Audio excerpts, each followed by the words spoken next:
আমি সকলোৱে জানো লোকসভা ইলেকশ্যন আহি আছে। কিছুমান মানুহে কয় মোদীক ভোট দিব লাগে, কিছুমানে কয় নালাগে। ইয়াৰ মাজত কিমানখিনি প্ৰবলতা আছে বা পাৰ্থক্য আছে দিয়া নিদিয়াৰ মাজত এটা ডাঙৰ প্ৰশ্ন। মই নিৰুপমা বৰুৱা, অধিবক্তা, গুৱাহাটী হাইকোৰ্ট, আৰু এগৰাকী শিল্পী আৰু এগৰাকী ভাৰতীয় নাগৰিক। মই সকলো ভাৰতীয় নাগৰিকক এটাই প্ৰশ্ন কৰিব খুজিছোঁ, এই ভোট দিয়া আৰু ভোট নিদিয়াৰ মাজত কিমান প্ৰবলতা আছে বা পাৰ্থক্য আছে, আপোনালোকে কি ভাবে বা নেভাবে? কিন্তু এটা গুৰুত্বপূৰ্ণ কথা হ'ল আমাৰ কৰ্তব্য ভোট দিয়া, নহয় জানো? এতিয়া প্ৰশ্ন হ'ল ভোট কাক দিম?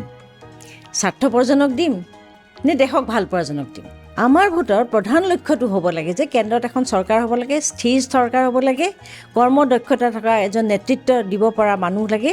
আমাক কেন্দ্ৰত কোনো মিলিজুলি চৰকাৰ নালাগে য'ত মতভেদ আছে, কিয়নো কেন্দ্ৰত যদি শক্তিশালী চৰকাৰ এখন নহয় তেতিয়াহ'লে সাধাৰণ ৰাইজৰ আলৈ বিলৈ হ'ব।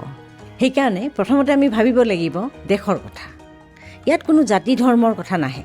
চাওক, স্বাধীনতাৰ আগতেই হওক বা পিছতেই হওক অসম তথা উত্তৰ পূবৰ প্ৰতি যে কেন্দ্ৰীয় চৰকাৰৰ অৱহেলা আছিল সেইটো কথা চবেই জানে। আৰু স্বাধীনতাৰ পিছতো উত্তৰ পূৰ্বাঞ্চলক প্ৰায় চীনৰ হাতত গতাই দিয়া নিচিনাই হৈছিলে। এনেকুৱা লাগিছিল যে উত্তৰ পূৰ্বাঞ্চলৰ ৰাজ্যসমূহ যেন ভাৰতৰ ভিতৰতেই নপৰে। কিন্তু যোৱা ষষ্ঠদশ আৰু সপ্তদশৰ পৰা আমি নিজকে সুৰক্ষিত বুলি ভাবিব পৰা হ'লোঁ। কাৰণ বৰ্তমান অসমৰ প্ৰতি মৰম আৰু দায়িত্ববোধ কৰি বহুখিনি সমস্যা সমাধান কৰা আমি দেখা পাইছোঁ। উদাহৰণ হিচাপে চাওক, বৰদোৱা সত্ৰ বাংলাদেশীৰ পৰা মুক্ত কৰিছে, কাজিৰঙাৰ বেদখল মুক্ত কৰিছে, অসমৰ যুৱক যুৱতীক কৰ্মসংস্থান দিছে, অসমৰ বীৰসকলৰ কাৰণেও স্মৃতিসৌধ নিৰ্মাণ কৰিছে।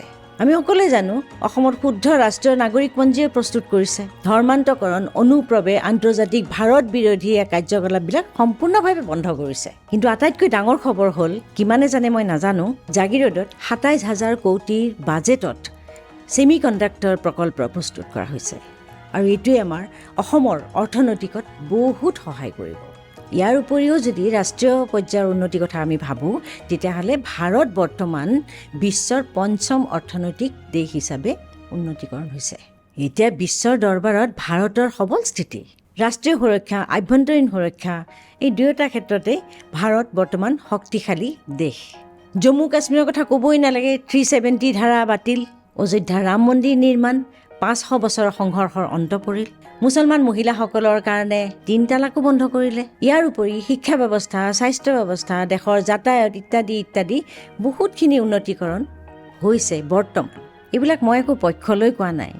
যিখিনি হৈ আছে, দেশৰ যিখিনি উন্নতি হৈ আছে, যিখিনি দেখি আছোঁ সেইখিনিকে কৈছোঁ। সেইবাবে ৰাইজলৈ মোৰ এটাই অনুৰোধ, ভোট নিশ্চয় কৰক আৰু নিজৰ নাগৰিকত্বক লৈ গৌৰৱ কৰক আৰু সবল চৰকাৰ এখন গঠন কৰিবৰ কাৰণে সহায় কৰক।